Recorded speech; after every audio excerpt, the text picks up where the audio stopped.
అంటే దురాచార శమని, నీలో ఉన్న దురాచారములంతా తొలగించేస్తుంది ఇక్కడ. అయితే అమ్మ మన దురాచారాలు తొలగిస్తే ఆవిడికి ఏవైనా దురాచారాలు ఉన్నాయా, దోషాలు ఉన్నాయా? ఆవిడికి ఏ దోషం లేదండి. కొందరు కొంచెం బురద ఉంది తీసేవా అని మన దగ్గరికి వచ్చారనుకోండి, తీయం మనం. ఎందుకు? వాడికి తీసే ప్రయత్నం మనకు అంటుకుంటుందేమోనని. అయితే అలాగే అమ్మవారు మనలో ఉన్న దురాచారాలు తీస్తారు అంటే ఆవిడకి భయమా అండి? మన దురాచారాలు ఆవిడకి అంటతాయా? అంటవు. అందుకే దోషవర్జిత. చూసారా, మొత్తం లలితా సహస్రనామాల్లో నామాలు గుంపంతా దుర్గమ్మే. దుర్లభ, దుర్గమా, దుర్గా, దుఃఖహంత్రి, సుఖప్రద, దుష్టదూర, దురాచార శమని, దోషవర్జిత. మీరు ఈ నామాలు వింటే ఇంత దకారంతోనే ఉన్నాయి నామాలని. చూసారా, ఇది ఒక మంత్రం అండి. లలితా సహస్రంలో ఇది ఒక మంత్రం. దీన్ని రోజు జపం చేసుకుంటే దుర్గామంత్రి జపమే. అంత విశేషం. అందులో మొదటి 2 నామములు దుర్గా అని మనకు అర్థం చెప్తాయి. తర్వాత 2 నామాలు దుర్గా ఉపాసన ఫలాన్ని చెప్పే. చూడండి ఇక్కడ దుర్లభ దుర్గమ అర్థము, దుఃఖహంత్రి సుఖప్రద ఫలము. ఒక్క నామంలో దుర్గకు అటు ఇటు పెట్టి వశిన్యాది వాగ్దేవతలు ఎంత గొప్పగా ఇచ్చారు మన కోసం. కనుక ఇప్పుడు దుర్గా అంటే అర్థం ఏం తెలిసింది? ఏది దుర్లభమో ఏది దుర్గమమో ఆ బ్రహ్మతత్వమే దుర్గా. ఇది ప్రధానమైన అర్థం. కానీ దుర్గా ఎవరిని తెలియజేస్తుంది? సాక్షాత్ పరమాత్మని తెలియజేస్తుంది. పరమాత్మకే మరొక పేరు దుర్గా. పుంలింగంలో దుర్గ, స్త్రీలింగంలో దుర్గా. దుర్లభో దుర్గమో దుర్గా. ఇక్కడ పరతత్వం ఎప్పుడు ఒక్కటే. ఉపాసనా సౌలభ్యం కోసం విష్ణువు, శివుడు, అమ్మ అని పేరు భేదం మారిందంతే. తత్వం ఒక్కటే. కానీ ఏది దుర్లభమో ఏది దుర్గమమో ఆ పరతత్వమే దుర్గా. ఈ అర్థంతో కానీ ఉపాసన చేస్తే ఇది బ్రహ్మోపాసనయే, పరబ్రహ్మతత్వమే. ఇప్పటివరకు ఒకటి అర్థమైంది కదా. ఇంకొక అందమైన అర్థం చెప్తున్నాం. అంటే ఇప్పుడు చెప్పింది అందమైంది కాదని కాదు, జ్ఞానులకి అందంగా అనిపించే అర్థం ఇంతవరకు చెప్పాం. అంత జ్ఞానం లేని వాళ్ళకి కూడా అందంగా అనిపించే అర్థం ఇప్పుడు చెప్పబోతున్నాం.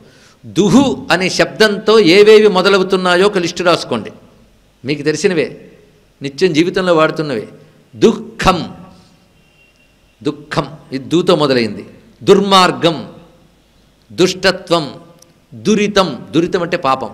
దురాచారం, దుస్సాధ్యం, దుస్సాధ్యం అంటే సాధించడం కష్టమండి అనుకునేది. ఎన్ని దుహులు వచ్చాయి ఇప్పటికీ? 6. ఇలా దుహులన్నీ రాసుకోండి కావలసినన్ని. అవి దగ్గరికి రాసి ఇవి మీకు కావాలా అని అనుకోండి. దుఃఖం కావాలా? అక్కర్లే. దుర్మార్గం వద్దు. దురితం అమ్మో వద్దండి బాబు. దురాచారం అక్కర్లేదు కదా. దుస్సాధ్యం అక్కర్లేదు. నీకు అక్కర్లేనివన్నీ దుహుతోనే చూసావా? అమ్మవారిని ఆశ్రయిస్తే ఏం చేస్తారంటే ఈ దుహుతో ఏమున్నాయో అవన్నీ తీసి పారేస్తారట. అది దుర్గా అంటే అర్థము అన్నారు ఇక్కడ. ఏ తల్లిని తలంచుకుంటే దుఃఖము, దురితము, దుర్మార్గము, దురాచారము, దుష్టత్వము, దుస్సాధ్యము కూడా తొలగిపోతాయో ఆ తల్లి దుర్గా అన్నారు ఇక్కడ. దుర్గతులను పోగొట్టేదే దుర్గా. ఒకటే మాటలు ఇక్కడ. అందుకే ఆ తల్లిని ఆశ్రయిస్తే ఆ పరబ్రహ్మతత్వం మనకున్న దుహులన్నీ తీసేసి సత్తులన్నీ ఇస్తారు. సుఖం, దుఃఖం పోయింది, సుఖం వచ్చేసింది. ఇవన్నీ అందిస్తారు. అందుకు దుర్గానామం ఎంత గొప్పదండి, అంత దివ్యమైనది. అందుకు దుర్గానామం ఒక్కటి చాలు. ఎందుకంటే దేవీ మహాత్మ్యంలో ప్రధానమైన తల్లి నామం దుర్గయ్యే. అటువంటి దుర్గానామానికి ఒక్కటి అర్థం చెప్పుకుంటే చాలు కదా, మొత్తం అన్నిటికీ చెప్పినట్లే. అందుకు అటువంటి దుర్గానామం యొక్క మహిమని ఈ శ్లోకంలో చెప్తూ, దుర్గే స్మృత హరసి భీతిమశేష జంతో స్వస్థై స్మృత మతిమతీవ శుభాం దదాసి దారిద్ర్య దుఃఖ భయహారిణి కాత్వదన్యా సర్వోపకారకరణాయ సదా ఆర్ద్రచిత్తా తాం దుర్గాం దుర్గమాం దేవీం. వేదంలో మంత్రం ఇప్పుడు చెప్తున్నది. తాం దుర్గాం దుర్గమాం దేవీం దురాచార విఘాతినీం నమామి భవభీతోహం సంసారార్ణవతారిణి. అమ్మా ఈ సంసారం అంటే భయం పుట్టుకుందమ్మా అని. ఇది అందరికీ పుట్టదండి. యోగం ఉన్న వాళ్ళకే సంసారం అంటే భయం పుడుతుంది. కొందరికి ఈ సంసారం భయం అనిపించేది, ఇంకా మునిగిపోవాలనిపిస్తుంటుంది. ఎవడికి మోక్షం పొందే యోగం ఉంటుందో వాడికి సంసారం యొక్క అసలు భయానక స్వరూపం తెలుస్తుంది. తెలిస్తే దాని నుంచి సంసార కూపమతి ఘోరమగాధమూలం సంప్రాప్య దుష్ట శతసర్ప సమాకులస్య దీనస్య దేవదయయా శరణాగతస్య లక్ష్మీ నృసింహ మమదేహి కరావలంబం అన్నట్లుగా ఈ భయంకరమైన సంసారం నుంచి, అంటే అజ్ఞానపూరితమైనటువంటి సంసారం నుంచి బయట పెట్టే తల్లి. అంటే సంసారం సముద్రంలో ఉంటే దాటించుతుంది అమ్మవారు. అందుకే దుర్గా అంటే దాటించే తల్లి. అందుకే నమామి భవభీతోహం, సంసారానికి భయపడినటువంటి జ్ఞానినైన నేను అమ్మవారిని శరణ వేడుతున్నాను. జ్ఞానికే సంసారం అంటే భయం ఉంటుందండి. అందుకే ప్రహ్లాదునితో నరసింహస్వామి అంటాడు, నా ఉగ్రరూపం చూసి భయం కలగట్లేదా అంటే, ఇంత చక్కని రూపం చూసి భయపడేవాడు మూర్ఖుడు స్వామి అన్నాడు. ఎందుకంటే భయపడాల్సింది సంసారాన్ని చూసి, నిన్ను కాదు. నువ్వు భయాల్ని భయపెట్టే అభయస్వరూపానివి స్వామి అని ప్రార్థన చేశాడు. ఇక్కడ భయం కలగాల్సింది సంసారాన్ని చూసండి. ఎందుకంటే సంసారం భయంకరమైంది. కానీ నాకు అలా భయం అనిపించట్లేదండి అంటే జబ్బు ముదిరిపోయింది నాయన అర్థంట. ఎందుకంటే గట్టిగా గిల్లితే నొప్పి తెలియలేదనుకోండి, దాని అర్థం మన శరీరం గొప్పదని కాదు, జబ్బు ఉందని. అంతే కదండి డాక్టర్లు చెప్తారు ఆ విషయం. గిల్లినా నొప్పి తెలియలేదంటే ఏదో చర్మ వ్యాధి ఉందని అర్థంట. అలాగే సంసారం నాకు భయం అనిపించలేదంటే మన మనస్సుకు అంత వ్యాధి ఒకటి ఉందని అర్థం. ఇక్కడ తెలుసుకోండి, సంసారం భయమని తెలిసినవాడు మరి జన్మ కూడదని తాపత్రయపడతాడు. అలా తాపత్రయపడితే, శుద్ధంగా తాపత్రయపడి సాధన చేస్తే ఆ తల్లి వెంటనే సంసారం నుంచి దాటించేస్తుంది. అందుకే దాటించే తల్లి అని మరొక అర్థం దుర్గానామానికి. క్షేమంగా దాటిస్తుందండి, ఏం భయపడకుండా క్షేమంగా దాటిస్తుంది. అందుకే సంసారార్ణవతారిణి, అందుకే ఈ తల్లికి భవతారిణి అని పేరు, తారా అని పేరు. దాటించే తల్లి. ఎంత దాటిస్తుందంటే మళ్ళీ వెనక్కి పడకుండా దాటిస్తుందిట. సుతరసితరసే నమః దుర్గాం దేవీం శరణమహం ప్రపజ్జే సుతరసితరసే నమః. కనుక ఇప్పుడు దుర్గానామానికి ఎన్ని అర్థాలు ఉన్నాయి? దుర్లభమైన దుర్గమైన దుర్గా, దుహు శబ్దంతో చెప్పబడ్డ దుఃఖాదులన్నింటి తొలగించేది దుర్గా, సంసార సముద్రం నుంచి దాటించేది దుర్గా. అందుకే వేదంలో దుర్గా మహిమ అనేక చోట్ల చెప్పబడుతుంది. దాన్ని తీసుకుని మహర్షులు దుర్గానామాన్ని వ్యాపింపజేశారు. ఒకప్పుడు అనిరుద్ధుణ్ణి బాణాసురుడు నాగాస్త్రాలతో బంధించేశాడు. నాగాస్త్రాలు అంటే మామూలు తాళ్ళు కావండి, నాగపాసం అంటే మంత్రశక్తి. కదలనివ్వకుండా పడుతుంది, శరీరాన్ని కరుస్తూ ఉంటుంది, విషమెక్కిపోతున్నది, నీరసమైపోతాం. అలా బంధించి వెళ్ళిపోయాడు బాణాసురుడు. అనిరుద్ధుడు బంధింపబడ్డాడు. ఆ సమయంలో సూక్ష్మ మార్గంలో తేజోమయమైన రూపంతో నారదుల వారు వస్తారు అక్కడ అనిరుద్ధుడి దగ్గరికి. వచ్చి నీకేం భయం కలగని ఒక నామము చెప్తూ ఉన్నాను, జాగ్రత్తగా చేసుకో, దీనివల్ల నీకు ఈ నాగపాసాలు వదిలేస్తాయి. పేరు కట్టినట్టు కనపడితే కానీ బాధ ఉండదు. కొద్దిసేపటి కృష్ణుడు వస్తాడు, నిన్ను అనుగ్రహిస్తాడు అని 8 నామాలు చెప్తాడండి ఆయన. ఆర్యాయై నమః, దుర్గాయై నమః, వేదగర్భాయై నమః, అంబికాయై నమః, భద్రాయై నమః, భద్రకాళ్యై నమః, క్షేమ్యాయై నమః, క్షేమంకర్యై నమః. 8 నామాలండి. 8 నామాలు నిత్యం జపించుకోవచ్చు. ఏదైనా బాధ కానీ కష్టం కానీ గ్రహబాధలు కానీ ఎక్కువ ఉంటే కొంచెం ఎక్కువ సంఖ్యలో జపించుకుంటే ఇది పనిచేస్తుంది. ఇక్కడ ఉన్నటువంటి అద్భుతమైన ఈ భావం మనం గ్రహిస్తే 8 నామాల్లో క్షేమంకరి అని చివరికి వచ్చింది. కాళిదాసు మహాకవి అమ్మవారి ఒక్కొక్క నామం వల్ల ఒక్కొక్క ఫలితం వస్తుందని శ్లోకం రాశాడు. లక్ష్మీం రాజముఖే జయాం రణముఖే క్షేమంకరీం అధ్వని. అక్కడ చెప్తారు క్షేమంకరీం అధ్వని అంటే అర్థం ఏంటంటే నడిచే దారుల్లో క్షేమంకరి అనుకుంటే తల్లి కాపాడుతుంది. దుర్గానామం నువ్వు ఎక్కడికెళ్ళినా నిన్ను కాపాడుతుంది. అరణ్యే రణే ప్రాంతరే శత్రు మధ్యే, ఒంటరిగా అడవుల్లో చిక్కడిపోయినప్పుడు, నీ వాళ్ళంటూ ఎవరూ లేని సమయంలో, శత్రువులు నిన్ను ముట్టడించినప్పుడు, అగ్నిలో నువ్వు చిక్కడిపోయినా, ప్రకృతి వైపరీత్యాల్లో మునిగిపోయినా ఒక్కసారి దుర్గానామాన్ని పలికితే ఆ తల్లి నిన్ను రక్షిస్తుంది అని శాస్త్రవాక్యం అండి. చివరికి 12వ అధ్యాయంలో అమ్మవారు చెప్తారు అది. ఆ దుర్గానామం రక్షణ శక్తి. ఇప్పుడు మరొక అర్థం చెప్తున్నా, దుర్గా అనగా రక్షణ శక్తి. దుర్గనామానికి ఎన్ని అర్థాలు చెప్పాము ఒక్కసారి ఆలోచించుకోండి. దుర్గము అనే మాట ఎప్పుడైనా విన్నారండి? ఇంకా తెలుగు గుర్తుంటే కోట. కోట అంటే ఏమిటి? సేఫెస్ట్ ప్లేస్ అని అర్థం. రాజు దుర్గంలో ఉన్నాడంటే హాయిగా ఉంటాడు. ఎందుకంటే దుర్గం చుట్టూ కందకం ఉంటుంది, అంతంత ప్రాకారాలు ఉంటాయి, చుట్టూ సైన్యం ఉంటారు. కాబట్టి రాజు క్షేమంగా పడుకోగలుగుతాడు. శత్రువులు దాడి చెయ్యనివ్వకుండా రక్షించే చోటు ఏదో అది దుర్గము. అలాగే మనల్ని బాధించే శక్తుల వల్ల మనకు దుఃఖము కలగకుండా మనల్ని రక్షించే శక్తే దుర్గా. ఒక దుర్గము కాపాడుకున్నట్టు కాపాడుకుంటుంది. కనుక దుర్గా అంటే రక్షణ శక్తి, ఆశ్రయ శక్తి. ఎన్ని అర్థాలు! ఇన్ని అర్థాలు కలిపి ఒక్క నామంలో పెట్టి చిచ్చుబుడ్డిలో మందు దట్టించినట్టు ఎన్నో అర్థాలు దట్టించి మనకు ఋషులు ఇచ్చారండి. ఎంత దివ్యమైన నామం!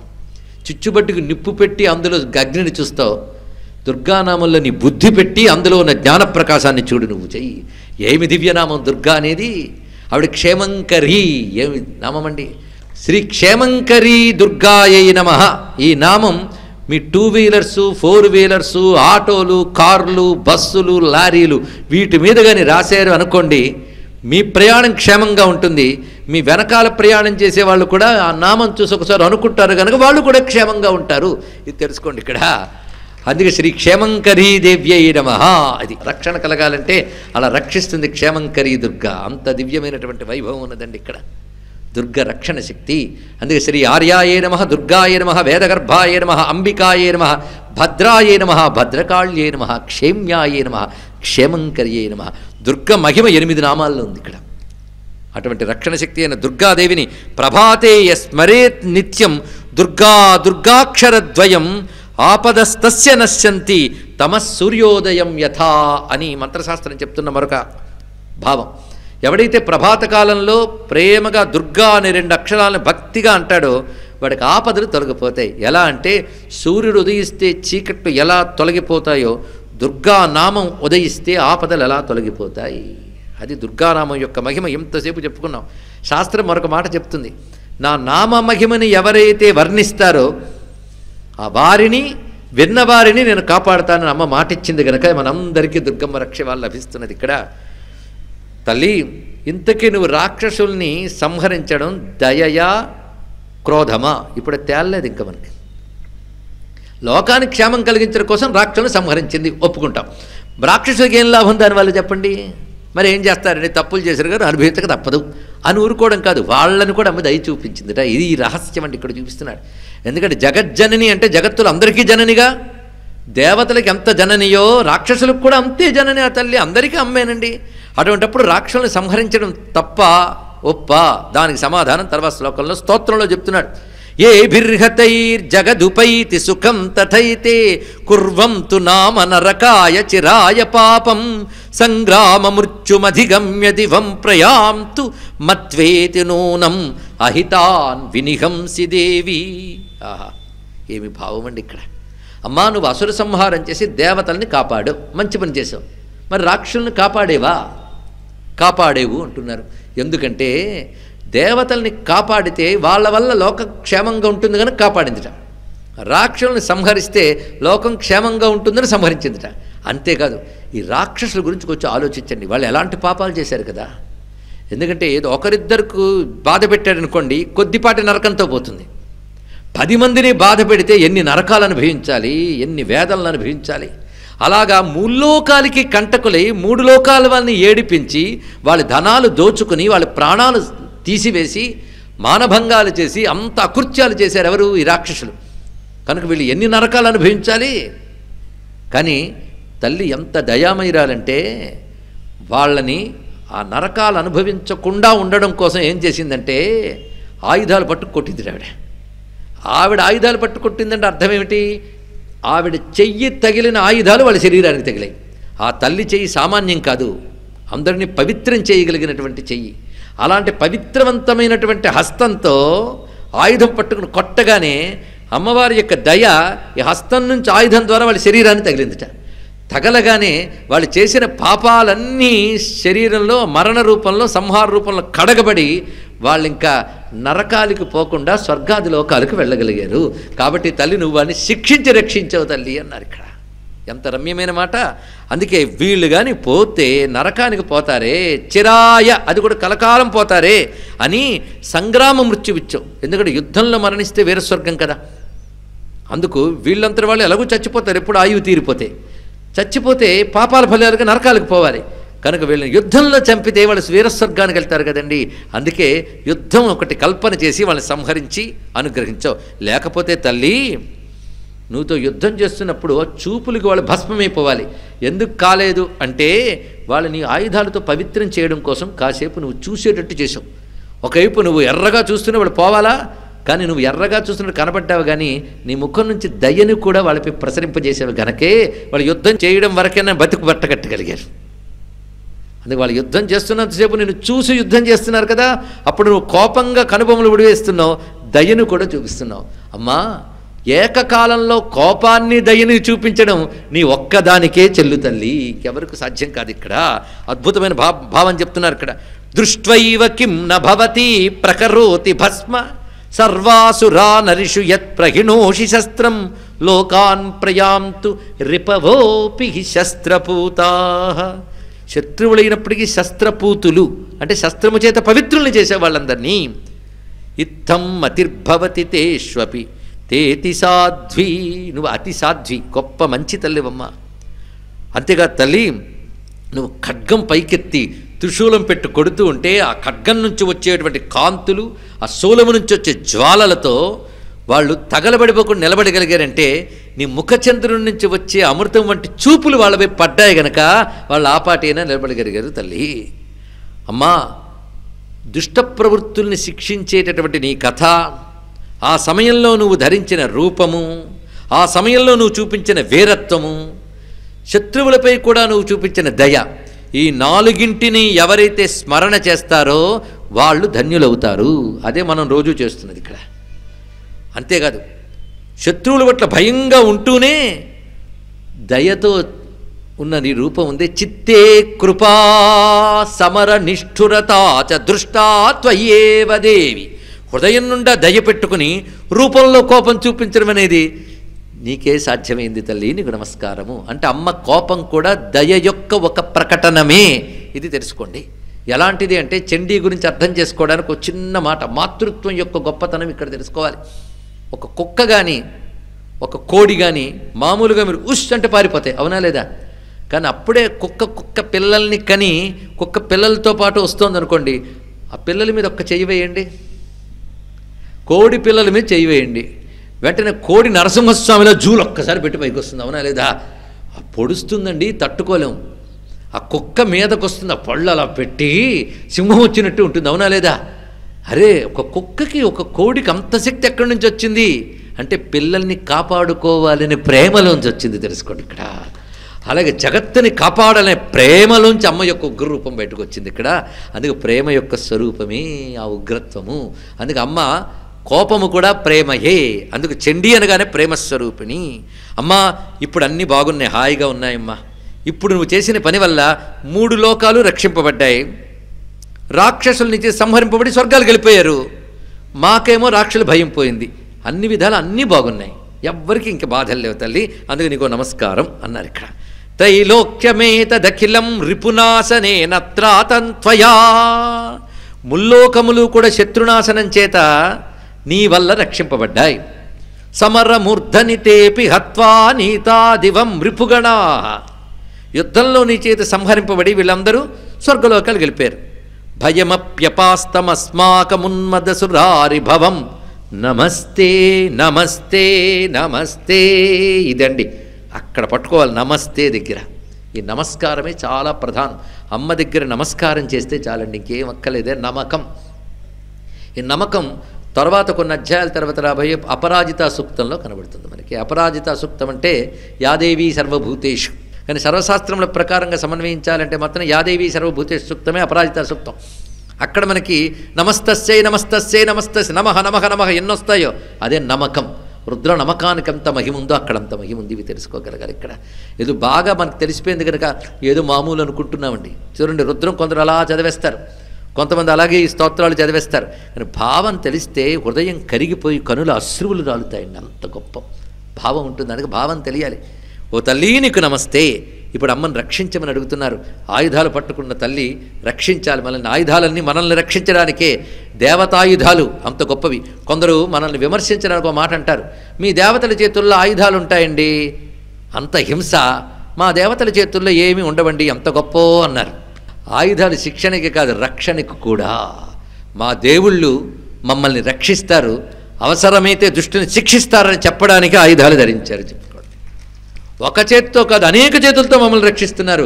ఇలాంటి దేవుళ్ళని కలిగిన హిందూ మతంలో పుట్టడం మనం చేసుకున్న అదృష్టం చూడండి ఇక్కడ. ఒక్క ఆయుధం రక్షణ శక్తి. శూలేన పాహినో దేవి, ఇవన్నీ మంత్రములండి. శూలేన పాహినో దేవి పాహి ఖడ్గేన చాంబికే ఘంటాస్వనేన నఃపాహి చాపజ్యానిస్వనేన చా. ఓ తల్లి, ఇవి ధ్యానంగా అనుకోవాల్సినవి. నీ శూలముతో మమ్మల్ని రక్షించు.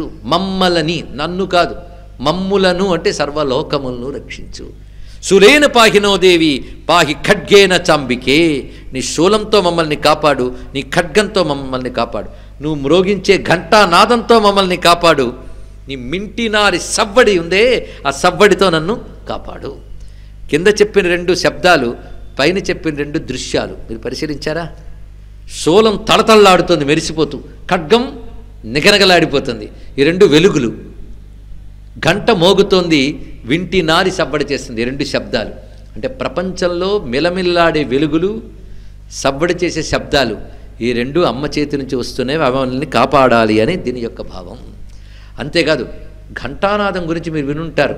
ఆగమార్థంతో దేవానాం, చెప్పండి మీకు తెలుసు, గమనార్థంచ రక్షసాం. అందుకే నాదములకి ఎంత శక్తి ఉంటుందో తెలుసా? కొన్ని నాదాలు కొన్ని దుష్టశక్తుల్ని పోగొడతాయి. అందుకే ఆలయాల్లో ఘంటానాదాలు ఎందుకంటే దుష్టశక్తుల్ని పోగొట్టడం కోసం. పూజ ముందు ఘంటానాదం, పూజ మధ్యలో ధూప సమయంలో ఘంటానాదం, నీరాజన సమయంలో ఘంటానాదం, అవునా లేదా? నైవేద్య సమయంలో ఘంటానాదం చేస్తే పాపం, కొన్ని సమయాల్లో చెయ్యాలి. కానీ ఘంటానాదం దుష్టశక్తుల్ని పోగొడుతోంది, దేవి శక్తుల్ని ఆహ్వానం పలుకుతోంది. కానీ అమ్మ చేతి ఘంటానాదం ఏం చేస్తుందో ఇప్పుడు తెలిసింది కదా, సర్వదుష్టశక్తుల్ని నిర్మూలిస్తోంది, దివ్యశక్తుల్ని రప్పిస్తోంది. ఇది నాదానుసంధాన విద్య అనే రహస్యం ఇందులో ఉంది. గ్రహించిన వారి కోసం చెప్తున్నాం. ఇక్కడ ఘంటాస్వనేన పాహి చాపజ్యానిస్వనేన చా, ఆ వింటినారి లాగినప్పుడు చప్పుట్టండి అంటే ఏంటో తెలుసా? ఆ మూలాధారం నుంచి ఉత్థానమైన కుండలిని రూప సర్పరూపమైన నారి చేసే ఆ ప్రణవ ఝంకార నాదం వినడమే ఇందులో దాగిన అంతర్యామాత్రం తెలిస్తే చాలు యోగ్యులకి. ప్రాచ్యాం రక్ష ప్రతిచ్యాంచ చండికే రక్ష దక్షిణే బ్రాహ్మణేనాత్మశూలస్య ఉత్తరశాంతతేశ్వరి. ఓ తల్లి, నన్ను నువ్వు తూర్పు దిక్కున రక్షించు. ఇదంతా కవచ మంత్రాలు ఇవి శ్రద్ధగా భావిస్తే. తూర్పు దిక్కును నన్ను రక్షించు. అదేవిధంగా ప్రతిచ్యాం, పడమటి దిక్కున నన్ను రక్షించు.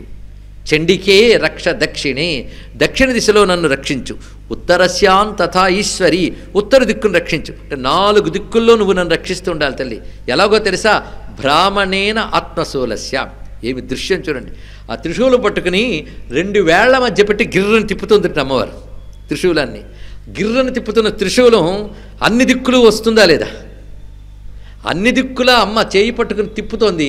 ఆ త్రిశూలం మమ్మల్ని అన్ని దిక్కుల్లో రక్షించుగాక. దృశ్యం అంత చక్కగా చూపిస్తున్నారు. అంతేకాదు, అమ్మా నీ రూపముల్లో సౌమ్య రూపాలు ఉంటాయి, ఉగ్ర రూపాలు ఉంటాయి. రెండూ కావాలి తల్లి. ఎందుకని ఉగ్ర రూపాలు దుష్టత్వాన్ని నిర్మూలించడానికి, నీ సౌమ్య రూపాలు ప్రేమగా మమ్మల్ని అనుగ్రహించడానికి. ఈ రెండిటితోనే లోకంలో నిండిపోయేవి తల్లి. పంచభూతాల్లోని 2 ఉన్నాయి. కనుక నాకు నీ సౌమ్య రూపములు మాత్రమే కావాలని నేను అన్ను. నీ సౌమ్య రూపములు, నీ ఘోర రూపములు, ఈ 2 కూడా నన్ను రక్షించాలి, ఈ ప్రపంచాన్ని రక్షించాలి. దేవతల కోరిక అదండి. మనము బాగుండాలి, ప్రపంచం బాగుండాలి అని కోరుకునేవాడు దేవత. మేమే బాగుండాలి, మిగిలిన వాళ్ళందరూ నాశనమైపోవాలి.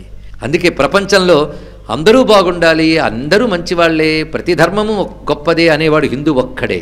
దేవతల కోరిక ఎంత గొప్పగా ఉన్నదో, అమ్మా నీ సౌమ్య రూపంలే ఉన్నాయో, నీ ఉగ్ర రూపంలే ఉన్నాయో, అవి నన్ను కాపాడాలి, సమస్త భువనములను కాపాడాలి. అందుకే హిందూ ధర్మం భారతదేశం అయితే, భారతదేశం సహజంగా హిందూ ధర్మం గనక భారతదేశం 100కి 100 పాళ్ళు హిందూ దేశమే అని చెప్పగలిగితే అన్ని మతాల వారు ఈ దేశంలో క్షేమంగా ఉంటారని తెలుసుకోండి. ఇక్కడ సహజంగా సెక్యులరిజం కలిగిన ఒకే ఒక్క మతం హిందూ మతం అని సగౌరవంగా సగర్వంగా ఈ సభలో ప్రకటిస్తున్నాను తెలుసుకోండి. సౌమ్యాని యాని రూపాని త్రైలోక్యే విచరంతి తే యాని చాత్యంత ఘోరాని తైరక్షాస్మాం స్తథా భువం, సమస్త భువనములను కాపాడు అని స్తోత్రం చేస్తున్నారు.